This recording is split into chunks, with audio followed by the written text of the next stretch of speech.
For this video, I wanted to go over what I call the integration equation.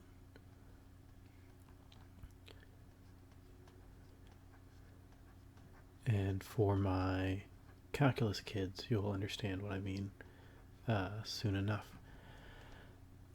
For this equation, what I want us to look at is a velocity time graph. We're going to make it really simple to begin with. So let's take just a regular velocity time graph. We'll say we are moving in the x-axis. And let's suppose that we have an object that never accelerates. So maybe we get data that looks like that. Let's go ahead and go with a straight line. So something like this. And it ends at a time we'll call t.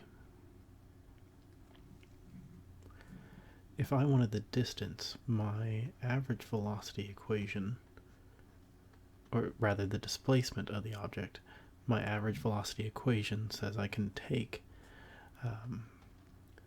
the velocity that I'm going at, multiply by my time, and I can get my displacement. Well, you'll notice that this velocity is the height of the graph, and this time interval is the base of the graph. So what we're actually solving for graphically is the area. So in this equation, this is our delta x. This is our displacement if we never accelerated.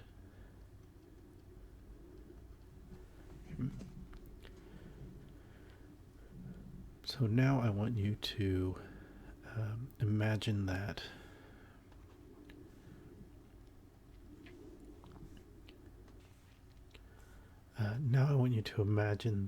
we have an object that's going to accelerate.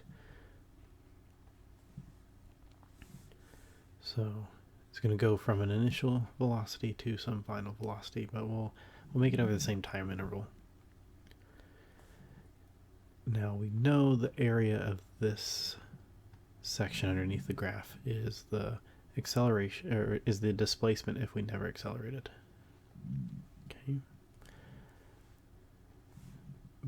But then what is the area here? So it looks like a triangle, so we'll take the area as 1/2 our base times our height, which is 1/2 the time interval times the height.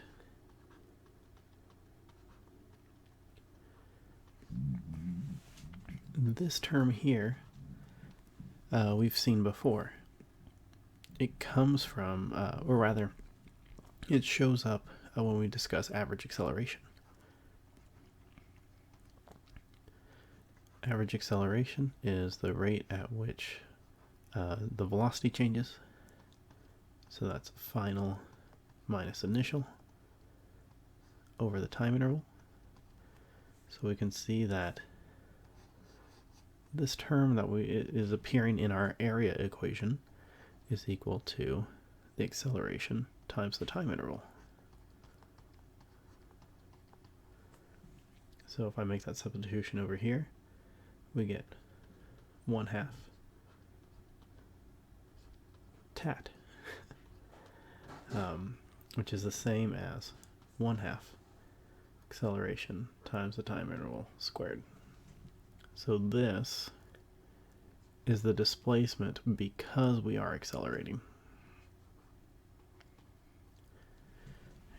So what I want you to get from this video is a couple of things. Velocity time graph, the area underneath is the displacement. So if we have a graph that looks like this,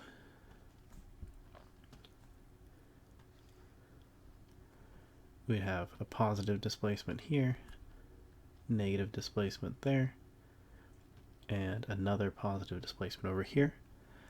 So we could figure out the distance just by adding up the absolute values of each section. that middle section there and the end. We could take all three of those, add them up, and that'll give us our distance. Otherwise, if we take the vector sum, we could get our displacement.